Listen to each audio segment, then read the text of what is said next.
ചരിത്രത്തിലെ ഏറ്റവും വേദനാജനകമായ അധ്യായങ്ങളിലൊന്നാണ് ഇന്ന് ഗാസയിൽ എഴുതപ്പെട്ടുകൊണ്ടിരിക്കുന്നത്. മനുഷ്യാവകാശ ലംഘനങ്ങളുടെയും ക്രൂരതയുടെയും ആഴമളക്കാനാവാത്ത വിധം ഭീകരമായ ഒരു ദുരന്തം.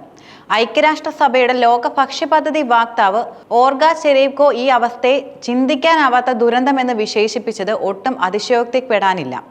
2 ദശലക്ഷത്തിലധികം ആളുകൾ പട്ടിണിയുടെയും മരണത്തിന്റെയും വക്കിൽ നിലനിൽക്കുമ്പോൾ ലോകം നിസ്സഹായമായി നോക്കി നിൽക്കുന്നു. ഇതൊരു യുദ്ധക്കെടുതി മാത്രമല്ല, മറിച്ച് ഒരു ജനതയെ തുടച്ചു നീക്കാനുള്ള വ്യവസ്ഥാപിതമായ ശ്രമം കൂടിയാണ്. ഗാസയിൽ ഇപ്പോൾ പൂർണ്ണ ക്ഷാമം നടക്കുകയാണെന്ന് UN സ്ഥിരീകരിച്ചിരുന്നു. ക്ഷാമം പ്രഖ്യാപിക്കാനുള്ള 3 മാനദണ്ഡങ്ങളിൽ 2 എണ്ണം ഇതിനകം രേഖപ്പെടുത്തി കഴിഞ്ഞു. ഈ ഭീകരമായ അവസ്ഥയുടെ ഇരകൾ ഏറ്റവും ദുർബലരായ കുട്ടികളാണ്. ഏപ്രിൽ മുതൽ ഗുരുതരമായ പോഷകാഹാര കുറവിന് ചികിത്സ തേടി 20,000 കുട്ടികളിൽ 16 പേർ പട്ടിണി മൂലം മരണമടഞ്ഞു. ഈ കണക്കുകൾ കേവലം അക്കങ്ങളല്ല, ഇത് ജീവിതത്തിന്റെ തുടിപ്പുകൾ നിലച്ച ഹൃദയങ്ങളാണ്. ലോകാരോഗ്യ സംഘടനയുടെ കണക്കുകൾ പ്രകാരം 2025 മാത്രം 74 പേരുടെ മരണം പോഷകാഹാര കുറവ് മൂലമായിരുന്നു. ഇതിൽ 63 പേരും ജൂലൈ മാസത്തിലാണ് മരിച്ചത്. ജൂലൈ 17 ശേഷം മാത്രം 16 കുട്ടികൾ ആശുപത്രികളിൽ പട്ടിണി കാരണം മരണപ്പെട്ടതായി റിപ്പോർട്ടും ചെയ്യപ്പെട്ടിരുന്നു. പ്രത്യേകിച്ച് കുട്ടികളുടെ മേൽ ഏൽപ്പിക്കുന്ന ആഘാതത്തിന്റെ ആഴത്തെ തെളിവാക്കുന്നു. ഗാസയുടെ വടക്കൻ മേഖലകളിൽ ഭക്ഷ്യവസ്തുക്കൾ തീരെ ലഭ്യമല്ലാത്ത സ്ഥിതിയാണുള്ളത്. തെക്കൻ മേഖലകളിലും സ്ഥിതി വിഭിന്നമല്ല. ഭക്ഷണവും സഹായം എത്തിക്കുമെന്നായിരുന്നു ഇസ്രയേൽ അറിയിച്ചിരുന്നത്. ലോകത്തെ പല സംഘടനകളും സഹായം എത്തിക്കാൻ ശ്രമിക്കുന്നുമുണ്ട്. പ്രശസ്ത മനുഷ്യാവകാശ പ്രവർത്തക ഗ്രേറ്റ തുൻബെർഗിന്റെ നേതൃത്വത്തിലുള്ള സംഘം പലസ്തീൻ ഐക്യദാർഢ്യം പ്രകടിപ്പിച്ച് കടലിലൂടെ സഹായം എത്തിക്കാൻ ശ്രമിച്ചത് വലിയ വാർത്തയായിരുന്നു.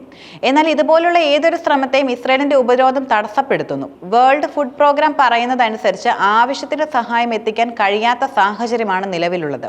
മാത്രമല്ല, ഇന്ധനം, വെള്ളം, വൈദ്യുതി വിതരണം എന്നിവയും തടസ്സപ്പെട്ടിരിക്കുകയാണ്. ഇത് ആശുപത്രികളെയും ഭക്ഷണ വിതരണ കേന്ദ്രങ്ങളെയും പൂർണ്ണമായും നിശ്ചലമാക്കുന്നു. പലരും ചൂണ്ടിക്കാട്ടുന്നത് ചെക്ക് പോസ്റ്റുകളിൽ സഹായ ട്രക്കുകൾക്ക് വലിയ കാലതാമസമാണ് നേരിടുന്നതെന്നാണ്. ഉദാഹരണത്തിന്, ഒരു ട്രക്കിന് 24 കിലോമീറ്റർ സഞ്ചരിക്കാൻ 18 മണിക്കൂറാണ് വേണ്ടിവരുന്നത്. മുൻപ് വെടിനിർത്തൽ നിലനിന്നിരുന്നപ്പോൾ UN തടസ്സങ്ങളില്ലാതെ സഹായം എത്തിക്കാൻ സാധിക്കുകയും ചെയ്തിരുന്നു. എന്നാൽ ഇന്ന് അത് സാധ്യമാകുന്നില്ല. ആവശ്യപ്പെട്ട സഹായത്തിന്റെ പകുതി മാത്രമേ ഇപ്പോൾ എത്തിക്കാൻ സാധിക്കുന്നുള്ളൂ. കൂടാതെ ഇന്ധനക്കുറവ് പ്രവർത്തനങ്ങളെ വ്യാപകമായി തന്നെ തടസ്സപ്പെടുത്തുന്നുമുണ്ട്. UNRWAയുടെ ജനറേറ്ററുകൾ 7 മണിക്കൂറിന് പകരം 2 മണിക്കൂർ മാത്രമാണ് നിലവിൽ പ്രവർത്തിക്കുന്നത്. അതുകൂടാതെ സംഘടനയുടെ എല്ലാ അന്താരാഷ്ട്ര ജീവനക്കാർക്കും 2025 മാർച്ചോടെ ഗാസയിൽ പ്രവേശിക്കുന്നതിനും വിലക്ക് ഏർപ്പെടുത്തിയിരിക്കുകയാണിപ്പോൾ. ആവശ്യ പോഷകാഹാര സേവനങ്ങൾ നൽകുന്ന കേന്ദ്രങ്ങൾ പോലും അടച്ചുപൂട്ടുന്ന ദുരവസ്ഥ ഭീകരമാണ്. ഭക്ഷണം വാങ്ങാൻ വരുന്നവരെയും ഇസ്രയേൽ സേന കൂട്ടത്തോടെ കൊന്നൊടുക്കുന്ന സാഹചര്യമാണ് ഉള്ളത്.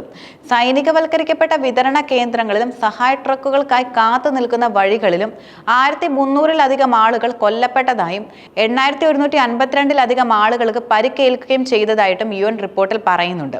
ഇത് അടിസ്ഥാന ആവശ്യങ്ങൾക്കായി ശ്രമിക്കുമ്പോൾ ജനങ്ങൾ നേരിടുന്ന അപകടകരവും നിസ്സഹായവുമായ അവസ്ഥയാണ് തുറന്നു കാട്ടുന്നത്. ഭക്ഷണം തേടിപ്പോകുന്ന ആളുകൾ കൊല്ലപ്പെടുന്ന സാഹചര്യം ഭീകരമായ ഒരു ദുരന്തഭൂമിയാണ് സൃഷ്ടിക്കുന്നതെന്ന് UN റിപ്പോർട്ടിൽ എടുത്തു പറഞ്ഞിട്ടുണ്ട്. യുദ്ധം ആരംഭിച്ച ശേഷം 1,00,000-ലധികം പേരാണ് ഗാസയിൽ കൊല ചെയ്യപ്പെട്ടിരിക്കുന്നത്. കണക്കുകൾ മുൻനിർത്തി വ്യക്തമായി പറഞ്ഞാൽ ഗാസയിലെ ജനസംഖ്യയുടെ 90%, അതായത് 1.9 ദശലക്ഷം ആളുകൾക്കും ഒന്നിലധികം തവണ പലായനം ചെയ്യേണ്ടി വന്നിട്ടുമുണ്ട്.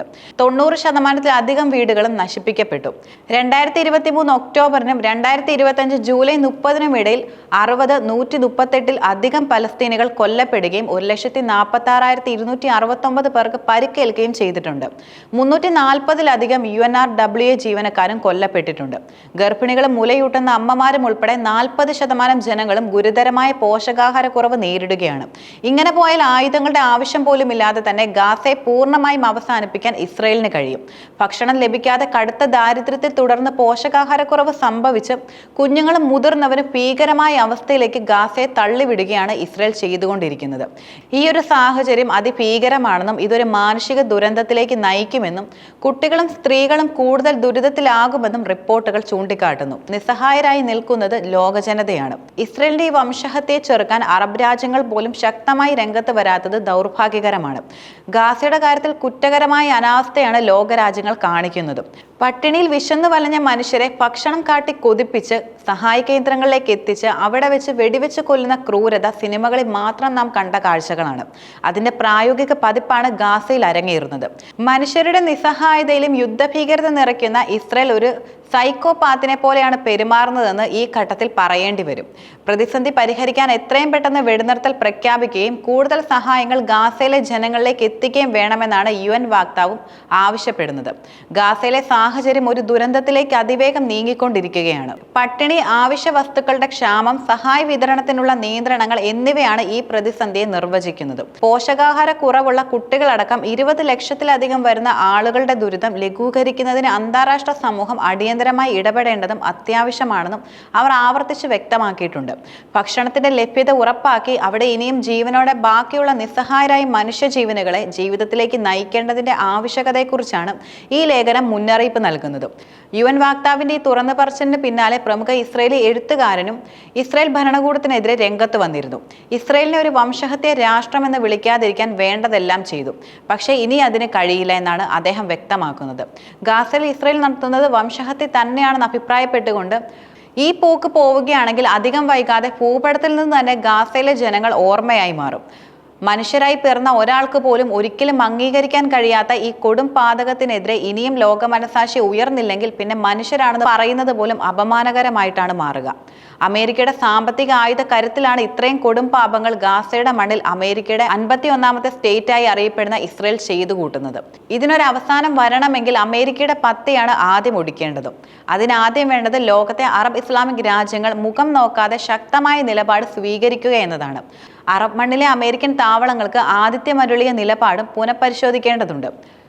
അമേരിക്കയ്ക്കെതിരെ ഇപ്പോൾ റഷ്യയുടെ നേതൃത്വത്തിൽ രൂപപ്പെടുന്ന പുതിയ ശാക്തിക ചേരിയിലേക്ക് അറബ് ഇസ്ലാമിക് രാജ്യങ്ങളും ചേക്കേറണം. ഡോളറിന് ബദൽ കറൻസിയും അനിവാര്യമാണ്. ഈ കാലഘട്ടം ആവശ്യപ്പെടുന്നതും അതുതന്നെയാണ്.